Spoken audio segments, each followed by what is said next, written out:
Well, hey there, and welcome back for another second-hand opinions video. I'm Jason Alderman, the internet's favorite fat-mouthed fat ass, bringing you fat stacks of fucked facts. I'm gonna jump right into today's interesting story, since I've just been cracking up at Hillary recently, and we'll get to that in the video. Well, just noticed Wikipedia is asking for funding from its users. Considering it spreads as much false information as factual information, you should seek funding from the folks writing the lies. At least you'll tackle one issue. Who knows? If the site grows a little in value, you might just fix both. Hey guys, I'm sorry. This isn't going to be probably in focus. I'm probably not going to have good sound quality at all, but I gotta cut this clip because I'm going to lose it. I'm watching right now. In my ear, I got Tim Pool over here. I often will have two different news sources playing, one in each ear, and I will just collect as much data as I can. Shush, don't tell nobody. But right now, I'm watching Tim Pool discuss an article that was chopped up by the New York Times and edited all backdoor behind the scenes. It's hilarious to me because I reported on it, and if you're watching my stuff, what I do is I watch the news today. Maybe this video gets it, maybe the next video gets it, but I'm going to talk about what just happened yesterday or today in a video just like this. And the New York Times changed their article, or an article about Republicans are grooming Tulsi Gabbard.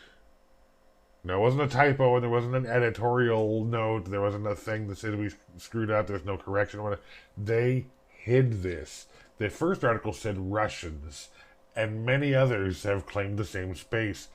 Everybody's reporting on this shit. It's been the hog's fucking mud bath, man. Everybody's been rolling in this story. So that they tried to all of a sudden quick turnaround, 24 hours, they changed from Russians are grooming Tulsi Gabbard to Republicans. What's that effect that oh gosh, where you witnessed it is one thing, Bernstein Bears, whatever. Anyways, you know what I'm talking about. It's hilarious, guys. It's hilarious to me because this is blatant. Hillary's losing her shit, and she's actually just fallen all over herself. And the interesting thing is you get to see where she can exert control. Hillary gets to exert control over Google. Hillary gets to exert control over YouTube. Hillary gets to exert control over CNN. Hillary gets to exert control over New York Times, obviously, in 24 hours. You think all these people back her up because they like her politics? They trust her word. They believe her. They want a female president and she's the only female that's capable? Or maybe all these people are in her pocket. God, this is so silly, stupid. I can't straight face this one, guys. It's not scripted, I'm just reacting. This is just the stupidest shit ever. Next story. Steve Green, over at the Bill Whittles Show, touched on something I've noticed nobody else is mentioning. Every time Hillary speaks, it seems Bill Clinton goes into hiding. Has anyone gotten Bill's take on all of the craziness in the last 3 or 4 years? He seems to be a ghost in the machine. Maybe he's had enough of the limelight. Maybe he doesn't want to disappear for good. Matt Taibbi, contributing editor for the Rolling Stones, wrote, Hillary Clinton is nuts. She's also not far from the Democratic Party mainstream. Seems more and more Americans are sick of this shit. And they're tired of being silenced and putting up with this whole ridiculous tantrum. Looks like Americans are going to be Americans again and look these control freaks in the eye and tell them where to stick it. You know, the ones who don't believe we're smart enough to manage our own life, make our own choices, choose our own words, hear someone else's opinion. The ones who think it's normal to throw a temper tantrum and break stuff and not keep their hands to themselves at 30 for 3 years. Recently, Boeing replaced Kevin McAllister, CEO of their commercial end. I guess now he's home alone. Yeah, I went there. Get over it. Trump proves that he can yank the media leash with one single word. Holy crap, the power they bestow on this man. They must love him. He texts one word, lynching, and they have a conniption fit. I hope most of these brain-dead libtards just go catatonic come his re-election. He says something dumb, they claim it's racism, a call to his supporters to rile them up.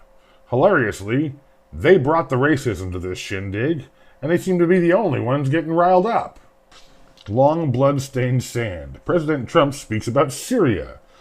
Personally, whatever the reasoning for the leftist moralizing, my thought is this.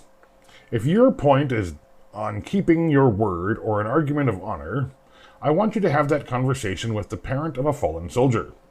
If you manage to win that debate, there are thousands more mothers and fathers waiting for you to tell them why the promise of a president their child never knew is not only long since upheld and expired, but more valuable than the life of their son or daughter. I'm absolutely certain the White House has a list. They're meant to sign those letters home to mom and dad, if I recall. MSNBC parroted out another spurring of the mindless on In Search of Impeachment in the name of abuse of power, which I'm absolutely sure is nothing more than their attempts to sling more mud and hogwash, which will only result in their hypocrisy coming to light again. I'm so tired of this weekly cycle.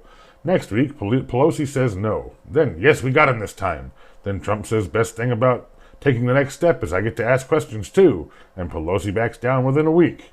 Then the secret club meeting. Then the impeachment Power Rangers, followed by more wasted time and more tax money pissed away, padding Democratic pockets, while they try to cover their asses and scheme up next week's soap opera. Well, let's all pretend like our opinions matter and leave that shit in the comments below. And remember, this is YouTube, so do all the things.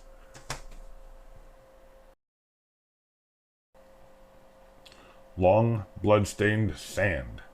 President Trump speaks about Lyria. Lyria, it's not a medicine.